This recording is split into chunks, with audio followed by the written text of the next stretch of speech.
And I think we will just go straight to the next speaker, which is Mr. Gustav Kauer. But before I ask Mr. Kauer to speak, I just want to inform us, because Mr. Jacob just mentioned about the solidarity and how Indonesian people can support West Papuan struggle.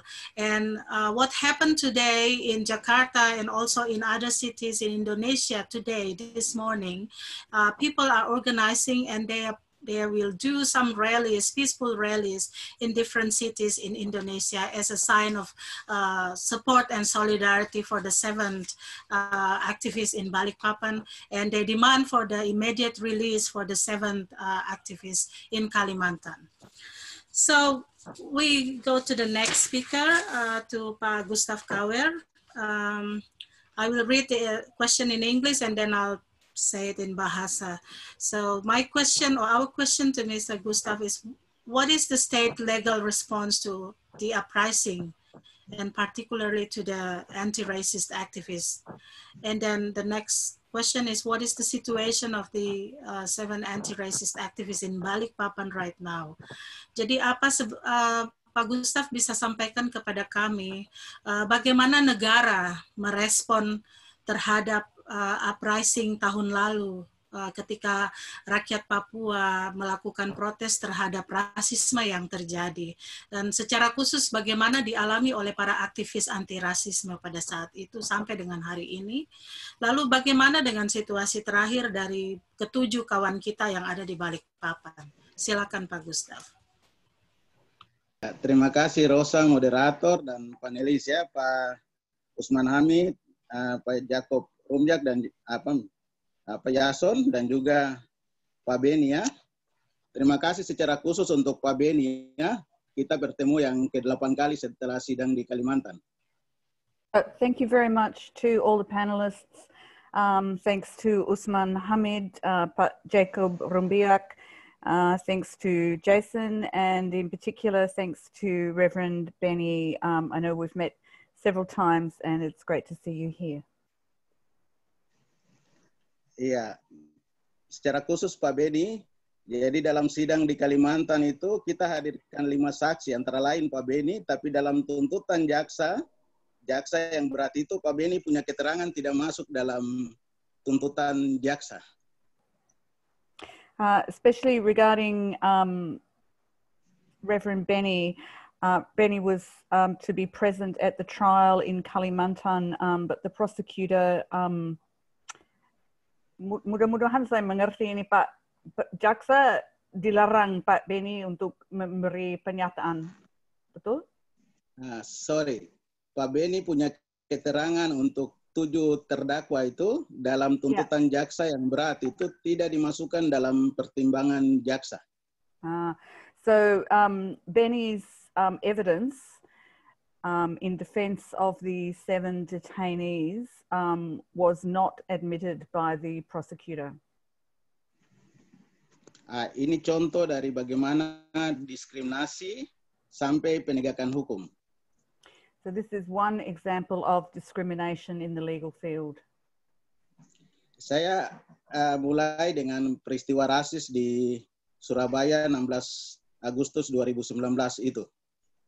So I began with the, I started working with the racism incident from the 18th of August in 2019 in Surabaya. Peristiwa di Surabaya itu potret rasisme di Indonesia. And that incident in Surabaya is a portrait of racism in Indonesia.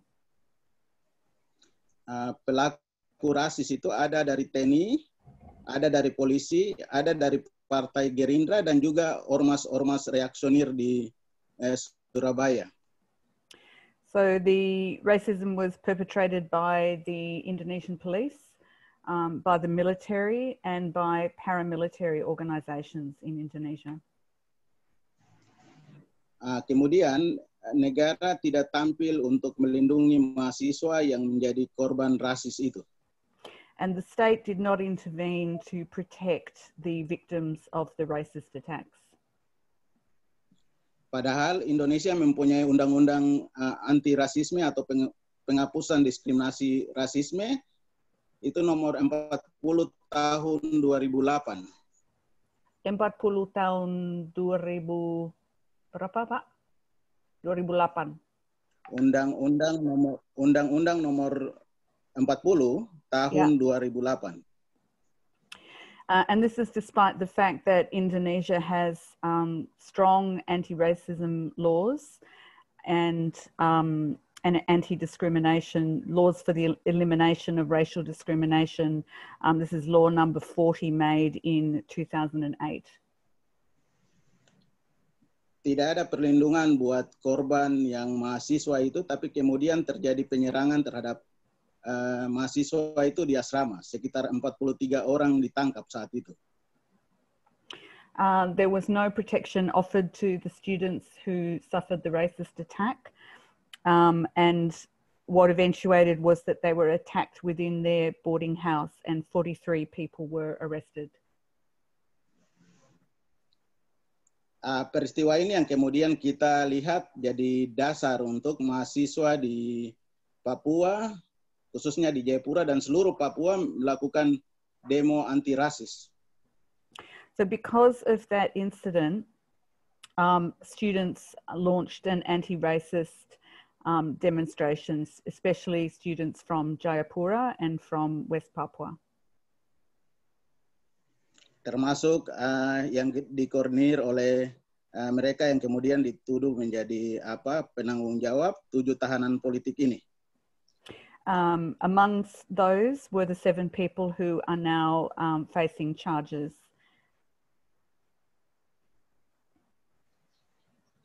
Kita lihat bagaimana negara begitu serius dengan ada dropping pasukan sekitar 6.000 gabungan TNI dan Polri. We could see how seriously the government took these protests because they dropped in 6,000 military forces.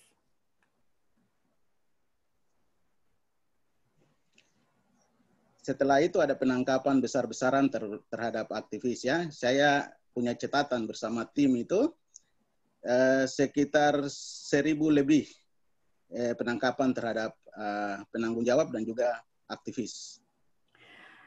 So I was witness at that time to a massive spate of arrests. They arrested over 1,000 people, including the 7 activists who are now being detained.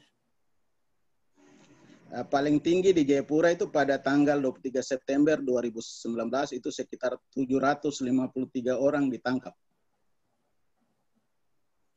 The greatest amount were arrested on the 23rd of September in Jayapura, where 750 people were arrested on the 23rd of September. Dari penangkapan itu yang kemudian diproses hukum ada sekitar 69 orang. 69, Pak? Ya, 69 orang. So of the 750 arrested that day, 69 people were put through legal processing. 23 diantaranya itu tahanan makar. Tahanan makar apa, Pak? Prisoner. Prison judge. Okay, so of those 69, 23 were held prisoner.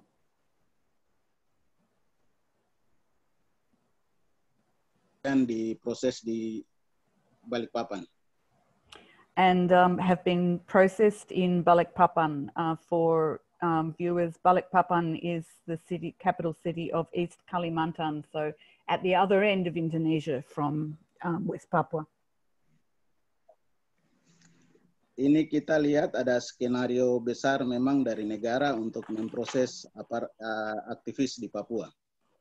So this is a really huge scenario that's that Indonesia is playing out in order to process the detainees from West Papua. Setelah demo anti-rasis,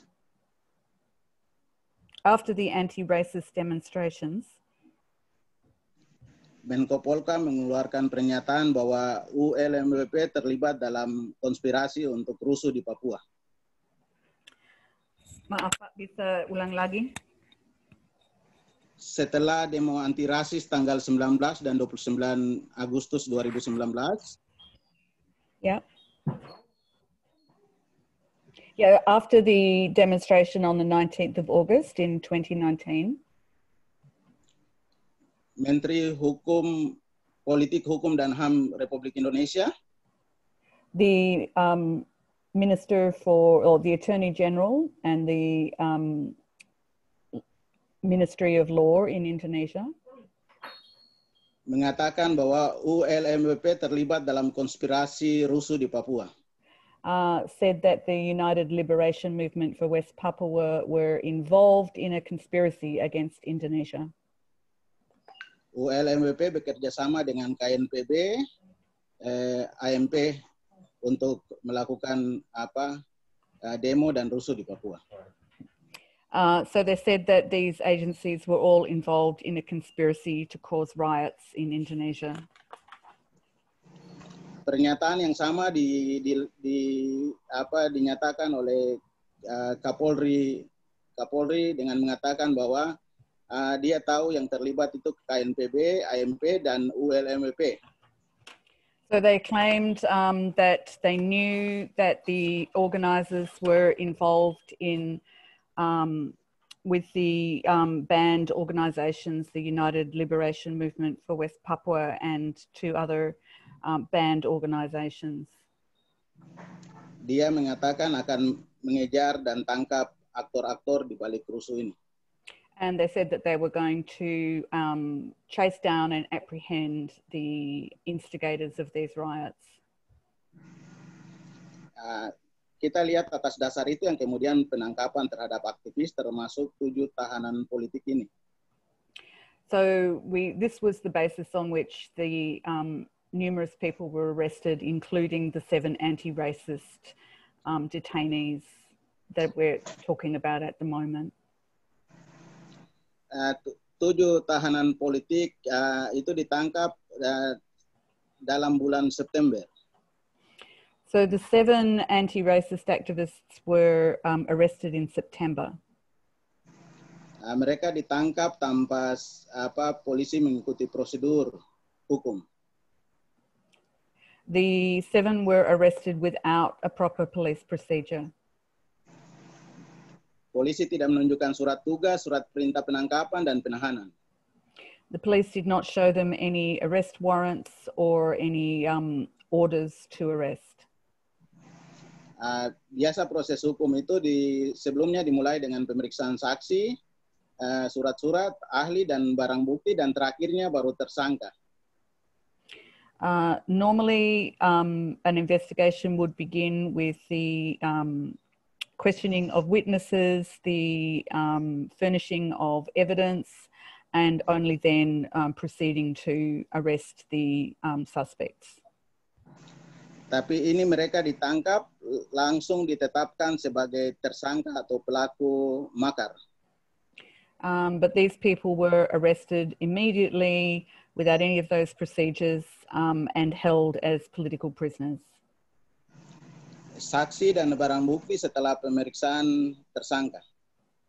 The evidence and witnesses were only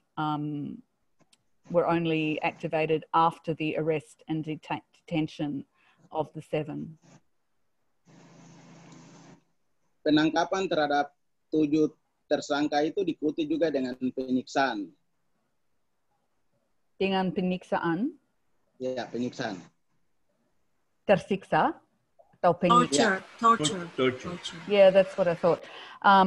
The 7 were also tortured upon their arrest. Oke, ada yang ditutup matanya lalu dipukul.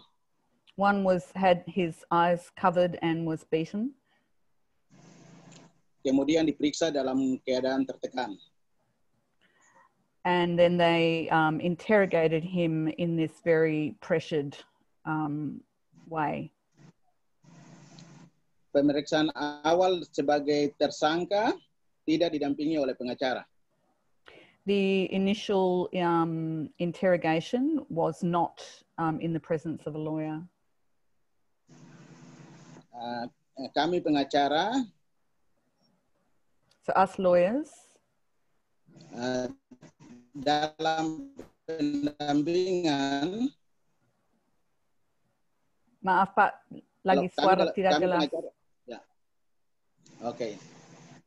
Pengacara dalam pendampingan tidak diberi kesempatan untuk melihat dan mendengar proses pemeriksaan oleh polisi. Yeah. So the lawyers who were defending the seven were not allowed to be present at any of the interrogations or any of the police procedures. Proses itu menjadi tidak sah karena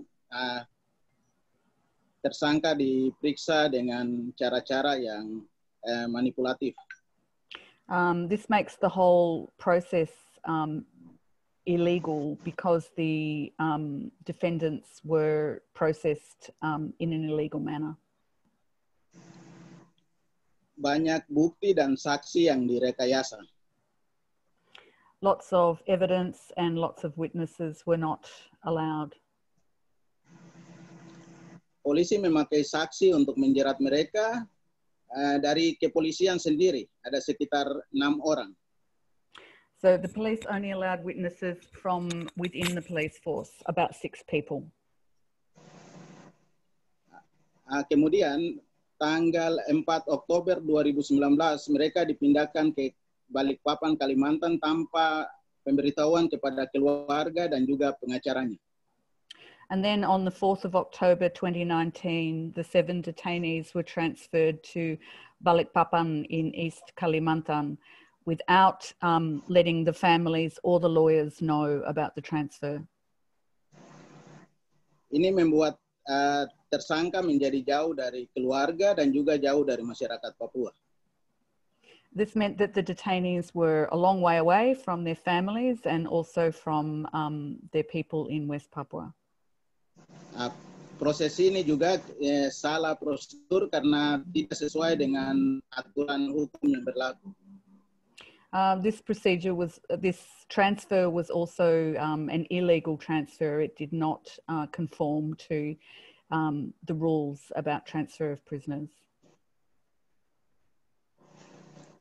Pemindahan itu sesuai dengan aturan hanya bisa dilakukan oleh jaksa dan pengadilan. So a transfer such as this can only be effected with the under the direction of a judge and a prosecutor. Tidak bisa dilakukan oleh polisi. It can't be just done by the police. Pengadilan dan jaksa juga kalau melakukan pemindahan harus persetujuan Mahkamah Agung dan Kementerian Hukum dan HAM. And if a court and a judge effect a transfer, they have to do it within the law, and they have to do it under the with the knowledge of the Attorney General, the Department of the Attorney General.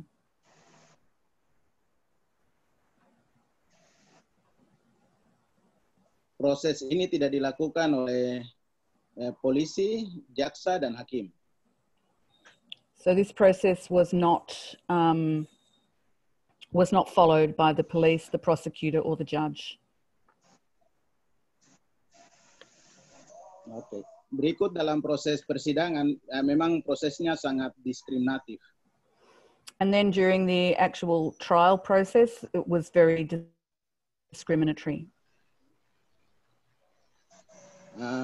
Pengadilan memberi kesempatan yang sangat luas kepada jaksa untuk menghadirkan saksi-saksi dan juga barang buktinya. So the judge allowed the prosecution a great deal of opportunity to present witnesses and evidence.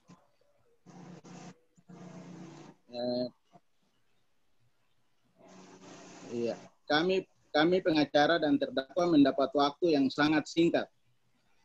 Whereas the defense lawyers were only given a very brief time.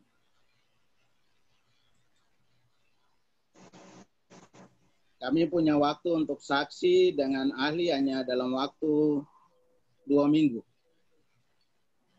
And we were given 2 weeks in which to gather and present all our witnesses and our evidence.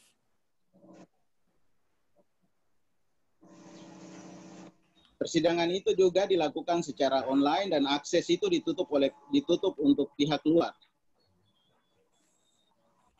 It was also closed, a closed court.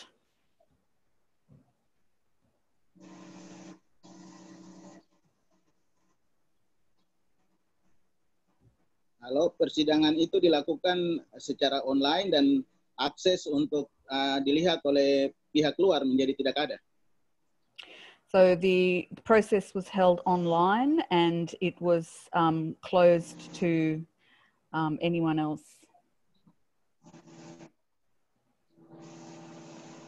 Oke. Terakhir, mereka dituntut dengan tuntutan yang tinggi ya. Mukhtar Tabuni 17 tahun penjara,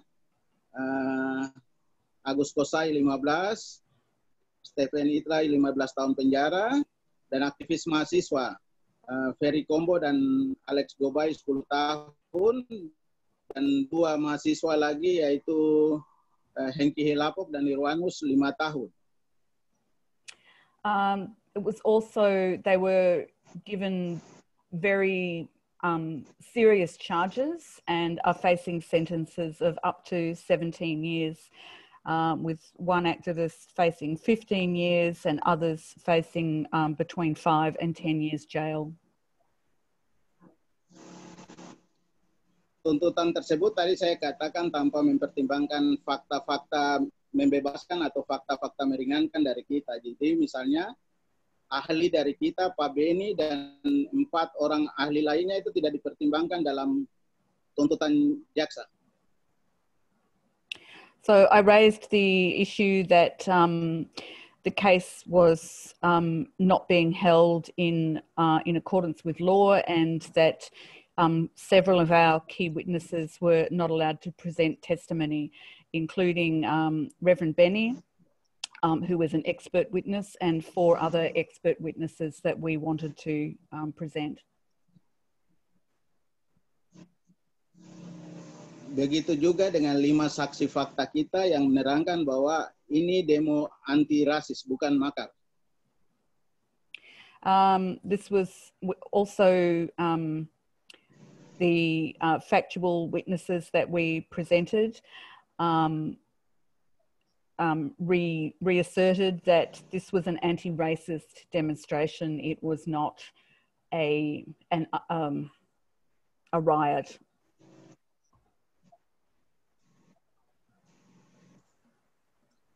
Jaksa tidak memasukkan dalam tuntutannya tersebut. The prosecutor did not enter these witnesses into the procedure. Jaksa memasukkan fakta-fakta di luar fakta persidangan. The prosecutor entered facts that were not related to the trial. Jaksa mengambil keterangan dari keterangan polisi di berita acara pemeriksaan.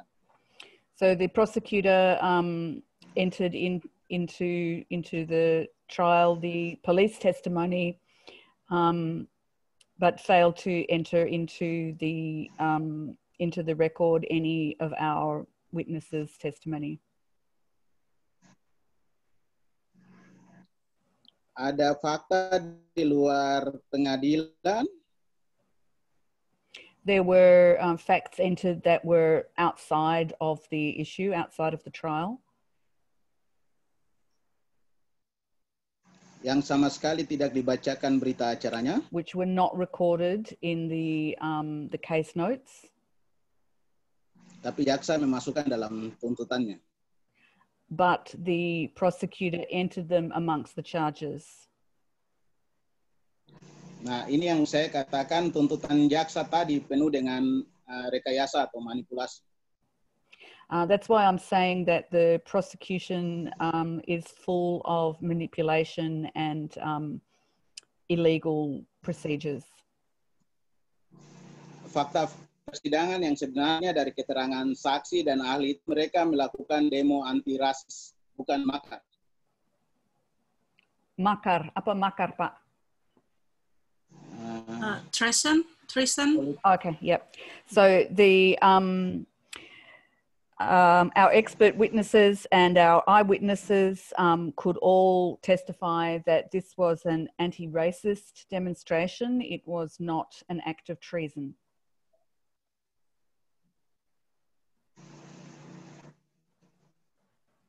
Ini yang seharusnya pertimbangannya harus mereka bebas, tidak dipidana. So if this is assessed, then the reality is that the prisoners should be freed. They shouldn't be held. Okay.